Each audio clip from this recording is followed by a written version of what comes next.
Hello guys, welcome back to our YouTube channel. കുറേ നാൾക്ക് ശേഷമാണ് കേട്ടോ നമ്മളൊരു വീഡിയോ ഒക്കെ ഇടാൻ പോകുന്നത്. അപ്പോൾ ഇന്നത്തെ വീഡിയോ എന്താണെന്ന് ചോദിച്ചാൽ, നമ്മുടെ പിള്ളേർക്കൊക്കെ വെക്കുന്ന സ്നഗ്ഗിയില്ലേ, അത് നമ്മൾ എങ്ങനെ ഡിസ്പോസ് ചെയ്യാമെന്നാണ് ആലോചിക്കുകയല്ല, നമ്മൾ റീൽസിലും യൂട്യൂബിലും ഒക്കെ കുറേ വീഡിയോസ് കണ്ടപ്പോൾ അതുപോലെ ചെയ്യാമെന്ന് വിചാരിച്ചു. അങ്ങനെ ഞാൻ പല്ലൊക്കെ വെളുക്കി അങ്ങ് തേച്ചിട്ട് വാമിക്കുട്ടി ദേ ഇവിടെ വെള്ളത്തിക്കളിയാണ് കേട്ടോ. പിള്ളേർക്ക് വെള്ളത്തിക്കളി ഭയങ്കര ഇഷ്ടമാണ്.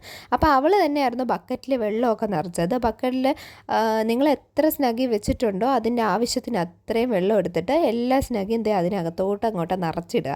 എന്നിട്ട് വീണ്ടും വെള്ളം ഒഴിച്ച് നന്നായിട്ട് നികന്ന രീതിയിൽ നികത്തി വയ്ക്കുക കേട്ടോ. അങ്ങനെ വെള്ളമൊക്കെ ഒഴിച്ച് വെച്ചിട്ട് നിറയെ ചാമ്പയ്ക്ക് നിന്നുകൊണ്ട് നമ്മൾ ചാമ്പയ്ക്ക പറിക്കാനായിട്ട് പോയി.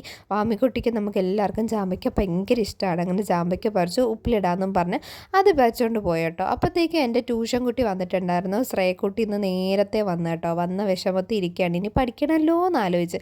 അങ്ങനെ നമ്മളപ്പോഴത്തേക്കും കാപ്പിയൊക്കെ കുടിക്കാൻ പോയി. വീഡിയോ എടുക്കുന്ന കണ്ടപ്പോഴത്തേക്കും മീനുവിന് ഭയങ്കര ചമ്മലായിരുന്നു. പക്ഷേ അതൊന്നും ഞാൻ ഗൗരിക്കാറില്ല. അത് കഴിഞ്ഞിട്ട് പിന്നെ ഉപ്പുമാവൊക്കെ അങ്ങ് വയറ്റിലാക്കി. പിന്നെ അതേ നമ്മുടെ കോവയ്ക്ക ഒരു തീയൽ വെച്ചു. അത് കഴിഞ്ഞിട്ട് തോരൻ വെച്ചു, മീൻ പൊരിച്ചു, മുട്ട അവിച്ച് വെച്ചിട്ടുണ്ട്. കാലത്തെ തന്നെ പരിപാടികളെല്ലാം തീർന്നു. രണ്ട് കുട്ടിപ്പട്ടാളങ്ങളുള്ളതുകൊണ്ട് തന്നെ നമ്മൾ പെട്ടെന്നാണ് നമ്മൾ പണികൾ തീർക്കുന്നത് കേട്ടോ. അത് കഴിഞ്ഞ് പിന്നെ ഒരു 1-2 മണിക്കൂറൊക്കെ കഴിഞ്ഞ് വന്ന് നോക്കിയപ്പോഴത്തേക്കും ഈ സ്നഗ്ഗിയൊക്കെ വീർത്ത് ബലൂൺ പോലെ ആയിരിക്കുന്നു. അപ്പോഴത്തേക്കും നമ്മൾ ഈ ബലൂൺ അങ്ങോട്ട് പൊട്ടിക്കുക ഗൈസ്. എന്നിട്ട് ആ ജെല്ലെല്ലാം കൂടെ ഒരു ബക്കറ്റിനകത്തോട്ട് ഇടുക. മറ്റേ പ്ലാസ്റ്റിക് നന്നായിട്ട് വാഷ് ചെയ്ത് വെയിലത്തോട്ട് അങ്ങോട്ട് ഇടുക ഗൈസ്.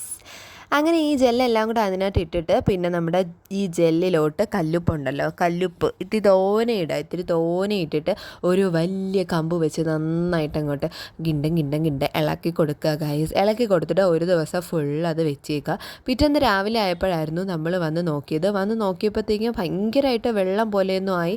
ആ ജെല്ല് അത്രയും പോയിട്ടില്ല, എന്നാൽ അത്യാവശ്യം നന്നായിട്ട് മാറിയിട്ടുണ്ട്. എല്ലാവരും സ്നഗ്ഗി എന്ത് ചെയ്യണമെന്ന് അറിയാതെയാണ് കൂടുതൽ പേരും ഇരിക്കുന്നത്. പക്ഷേ ഈ ഒരു ഐഡിയ നല്ലതാണ്. അപ്പോൾ എല്ലാവരും വീട്ടിൽ ട്രൈ ചെയ്യുക.